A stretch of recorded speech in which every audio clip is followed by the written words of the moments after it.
Hey, what's up guys? So in this video, we're going to take a look at a bunch of different 360-degree dash cams. These are uniquely designed dash cams that are specifically optimized to give you as much coverage and visibility around your car as possible. Now, they're different than a traditional dash cam. With traditional cameras, you're of course going to get your standard front-facing camera, which is going to be the main camera that you need to record while you're driving. A lot of these dash cams will also add a second rear-facing camera as well to record what's going on back behind you. And then many of them also offer a third interior-facing camera to record the cabin inside the car. And with these 2 to 3 channels, they're going to be recording the majority of things that you're going to need. That said, there is going to be a weakness, specifically the coverage on the sides of the vehicle. For example, what happens if maybe you're driving through an intersection and then somebody T-bones you from the side? Well, these other cameras are going to struggle to actually record what's coming in from the side. Additionally, what happens if, say, you're parked and somebody walks along the side of your vehicle and keys your vehicle? Or let's say you have a police encounter and the officer walks up to your driver or passenger side window. Now, it's certainly possible that your interior cabin-facing camera could record that incident, but it's going to vary depending on how wide that camera's view is, as well as how wide your car is, or even where you install that dash cam. If you take a look at my car, for example, I can see a little bit of the side window, but it's not going to be able to reliably record everything going on if somebody approaches me from the side of my vehicle. And so the goal here of these 360-degree dash cams is really to help fill in those gaps, to give you the additional coverage and visibility that a traditional dash cam is not necessarily going to give you. Now, there's many different approaches to these 360-degree dash cams, which is really what I'm going to cover here in this video. There's different trade-offs to different styles and implementations, so we're definitely going to be taking a look at that. And if you want more information about any of the dash cams that I talk about, I'll link to all of them for you down in the video description. That said, I'm not necessarily recommending each dash cam that I talk about. We're really just focusing on different approaches here to record in different directions. Of course, when it comes to choosing a dash cam, there's many other important things as well, like the parking recording implementation, the image sensor selection, the image processing, the reliability, etc. They're not things that we're going to be talking about in this video. Again, in this video, we're just going to be taking a look at a bunch of different styles of 360-degree dash cams, some of the pros and cons of each style, and some of the cool and creative approaches that different manufacturers are playing with. And so with that said, let's go ahead and take a closer look now here at a bunch of different 360-degree dash cams. Now, let's first begin here by taking a look at the Waylens Secure 360. This was one of the earlier 360-degree dash cams, and it's since been discontinued, but the idea here was you had one vertically facing fisheye lens that would allow you to see in all 360 degrees around your vehicle. And this was really nice to allow you to see both the head of your car, inside your car, as well as off to the side. Now that said, its video quality was actually pretty bad, as you can see. It used a fairly low-res image sensor, and then it had to stretch to try and see everything in all directions at once. And so while the overall coverage and visibility was pretty good, compared to a traditional facing dash cam, it really struggled to capture details like license plates. And this is a pretty common trade-off that we see with these styles of dash cams, and it's why a lot of the newer ones have actually started bumping it up to higher resolution image sensors. Additionally, because its lens was pointed up into the air, you can get a lot more flare than usual from the sun, because the sun can actually hit the lens from many more different angles compared to a traditional dash cam. And to help address this flare issue, I've seen a lot of different dash cams that have a single down-facing fisheye lens instead. It's basically aiming down towards your vehicle's dash, but with the edges of the image sensor, it can look around in all 360 degrees. And using their software, you can either take a look at all the different directions at once, or you can have a more traditional field of view and kind of pan around and look in different directions as needed. And while the video quality itself is again pretty unimpressive, you're really prioritizing being able to see in all the different directions at once. Now, to help with video quality a little bit, there's also dash cams like the Riding Tombow 360 series dash cams that are designed to integrate with your vehicle's rearview mirror. And these also have a single downward-facing fisheye camera, but what's cool about them is you can actually angle that camera facing forward if you like. And aiming the camera forward like this is going to help improve the video quality of what's going on up ahead of you. The reason this is the case is usually the center of the image sensor is going to have better quality than what we have on the very edges of the lens. And so if you want, you can point it forward. Obviously, if you do that, you're not going to be able to see inside the car the way you were before, but with the wider field of view, you're still going to have a much better view of what's going on the sides of your vehicles compared to a traditional dash cam. Now, they also sell an optional rear-facing dash cam if you'd like to record back behind you, but of course you're going to be losing the interior-facing view if you have the dash cam pointed forward. Now, to solve this, there's a couple other solutions that I've seen. One option could be having a camera with 2 fisheye lenses pointed front and back. It's going to be something like your GoPro Max, for example, or your Insta360 X4. These are going to allow you to record both the front, side, and interior of your car. Plus, because they're using 2 cameras and lenses, it's going to give you better video quality than if you were trying to use 1 camera and lens to see all around you at the same time. Now, I haven't seen a lot of dash cams that are designed this way, but it looks like there's going to be an upcoming Vantrue E360. Now, it hasn't been officially announced or released yet, but we've seen some images leaked online, and it looks like it's got that interior fisheye camera as well. It's tough to see what it's using for the front camera, whether it's a traditional camera or another fisheye facing ahead, but it does look like we've got some manufacturers now that are experimenting with these double, potentially fisheye lenses as well. Now, another approach to this that I've seen would be something like the Carmate Razzo DC4000RA. It's got a downward-facing fisheye lens that, again, is going to allow you to see in all 360 degrees. Plus, it's got a traditional front-facing dash cam, which is going to do a much better job of recording what's going on up ahead of you, especially when you need some additional detail and clarity, like if you're trying to record license plates. Your fisheye lenses are usually not going to be that great at it, which is where kind of that traditional camera comes into play.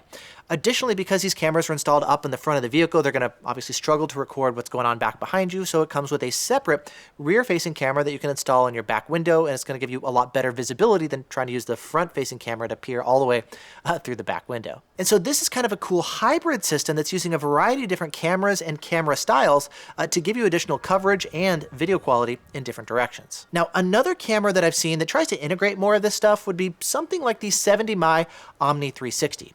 This uses a single traditional style dash cam, but what's unique about it is it can actually rotate in different directions to record what's going on up ahead of you. It can actually track people walking around your car as you're parked, or even spin around and record the inside of your car as needed. Now, that said, the dash cam doesn't necessarily always know where it needs to be pointed, so it may not always be looking in the correct direction or even know that it needs to be looking somewhere else. And so for that reason, I prefer dash cams that are going to be recording in multiple directions at once, just to better ensure that you're going to be recording what you need without worrying about the dash cam knowing where to point or not. And the solution to this that I've been using in my car for the past couple years is to have multiple different dash cams installed pointing in different directions. For example, I've been running a 4-channel setup with a pair of 2-channel dash cams. And the idea is I would take what would normally be the front-facing dash cams and I would install them both on the front and rear windows. And then I would take the smaller rear-facing dash cams and actually install them on the side windows looking out to the left and right side of the vehicle. And then for even more coverage, I've also installed a traditional interior-facing cabin cam up in the front of the car looking inside my vehicle. Now, that said, one of the weaknesses of this setup that I've noticed is any people that come up to the front windows of the car. The side-facing cameras I've installed kind of near the back of the vehicle. Those windows are fixed. They don't go up and down, so I know they're always going to be installed there. But again, if somebody comes up to the front of the vehicle, those dash cams may miss what's going on up there. And again, the interior cabin camera isn't necessarily wide enough to record everything that's going on out there. Now, another approach to this that I've seen is the ThinkWare multiplexer box. This is going to be a more integrated solution than what I've been doing, and it's basically designed to allow you to combine up to 5 different cameras, again, pointed in different directions. You've got one standard front-facing camera, and then a box that's going to allow you to plug in up to 4 additional cameras, so maybe interior cabin camera, left, right, and rear. Now, what's cool about this is these side-facing cameras, for example, they actually are going to allow you to be installed on the outside of your vehicle, and they're aimed slightly backwards. They're usually mounted lower than your interior cabin-facing camera, but they're typically going to be giving you better visibility of what's going on outside the car because you don't have the doors and pillars and whatnot actually blocking the dash cam's field of view. And this actually reminds me of what Tesla does with the dash cams built into their cars, but it's kind of an aftermarket solution. Now, that said, one of the trade-offs here is the fact that it can be really tough to actually record 5 different camera views onto one dash cam and one memory card. That's a lot of video footage, that's a lot of writing to the memory card, that's a lot of processing power required. And so to save on all that, with this multiplexer box, they're actually combining the 4 different camera views into one video file, and then write this one combined video to the memory card. So ultimately, you only have 2 video files being saved to the card, which again is a lot easier on the processor and the memory card. Now, because you're doing that, you're not going to be getting the full resolution on the memory card for each of these 4 camera angles. There are going to be some trade-offs compared to like having the original video files using individual videos that each are going to be written to the memory card. So again, there's different trade-offs here with these different implementations. Now, speaking of having a bunch of different camera angles pointed in different directions, the next dash cam I want to talk about is the Vantrue N5. Now, the main dash cam is pretty traditional. You've got your standard front-facing camera like this, as well as the cabin camera that's going to be recording inside the car to record the driver and passenger and whatnot. But what's unique about this is actually what they've done with the rear-facing dash cam. It's got the traditional dash cam that records out the back of the car. However, this also has a second cabin-facing camera like this that's designed to record the inside of the car, but from behind. And this additional rear-facing cabin camera has a couple different purposes.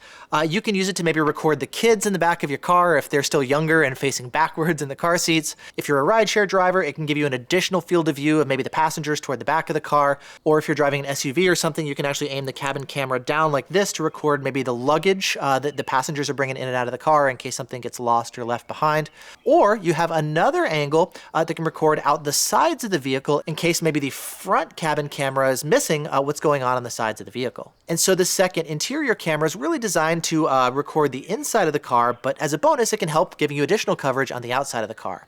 Now, the next style of dash cam I want to take a look at also adds some additional cameras, but those cameras are going to be up at the front of the vehicle, and they're going to be designed to point more off to the side specifically. An example of that would be something like the VFO T130, for example. You've got your standard front-facing camera like this, and then you've got the cabin camera here like that, but what's cool about it is it can actually point around in different directions like this. And so if you want, say there's a police encounter, for example, you could actually just tilt the dash cam off to the side a little bit and help record what's going on the driver's side of the vehicle. Now, there's a very obvious weakness, though, to this style of dash cam was the fact that it can only turn this direction. If somebody approaches your car from that side, well, the camera can't go the other way, right? Plus, when you do this, you're also going to be sacrificing a little bit of your interior-facing camera because, well, it's going to be looking off to the side like that. Now, one solution to this that I've seen is the Blue Sky C B2W. This dash cam has since been discontinued, but what's cool about it is both the front and cabin cameras could be rotated. And so if needed, you could take either the front or cabin camera and turn them off to the side to point sideways if needed. Though obviously you're going to be losing the front and interior coverage if you do that.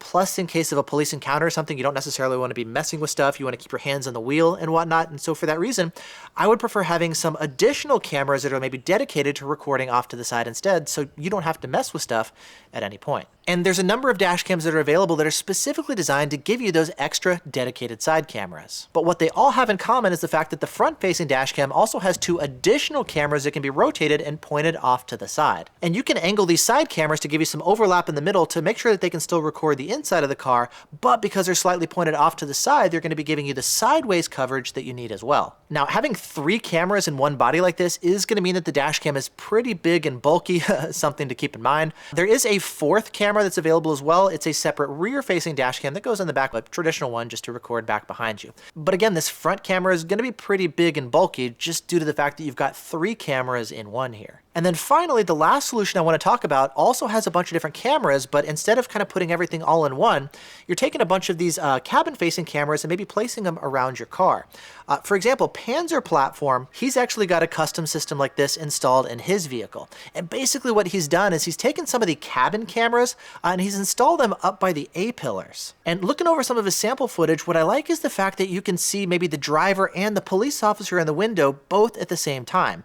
Additionally, if maybe the officer is like shining his flashlight in your car and he shines it at the dash cam, that can kind of blind the dash cam, but then you've got another dash cam in a different location that's still able to record things. Now, this is kind of a custom-built solution. He's also had to do some modified wiring. Usually the cabin camera is designed to be installed really closely to the front-facing camera, and so the cable that connects the two is pretty short. And so for that reason, VFO's actually started selling longer cabin cameras so that if you want to install it farther away from the front-facing camera, you now have a longer cable that's going to allow you to do so. But either way, as you can see, there's a lot of different solutions and approaches here when it comes to getting a 360-degree field of view. It could be all done in one camera. It could be done with multiple cameras. It could be pointing forward, backward, side, inside the car, or outside the car. They all have their pros and cons. And there's a lot of really cool and creative solutions that manufacturers have been playing with and people have been experimenting with DIY solutions just to get that additional coverage and different fields of view. And so with that said, I'd love to hear kind of your thoughts as far as like which solutions you think would work best. Which approaches would you like to install in your car? If you'd, again, like more information about any of the dash cams that we talked about, I'll be linking to all of them down in the video description so you can check them out in case maybe you found one setup that you think would be really good for what you have in mind. And so with that said, yeah, let me know what you think. If there's any cool solutions that I've missed, definitely let me know about that as well. It's a lot of fun to kind of see different approaches here that people are experimenting with just to get some additional coverage inside and out of their vehicle in all different directions. And so with that said, yeah, that's it for now. Thanks very much for watching. Hope you guys are doing great, and I'll see you in the next one. Bye.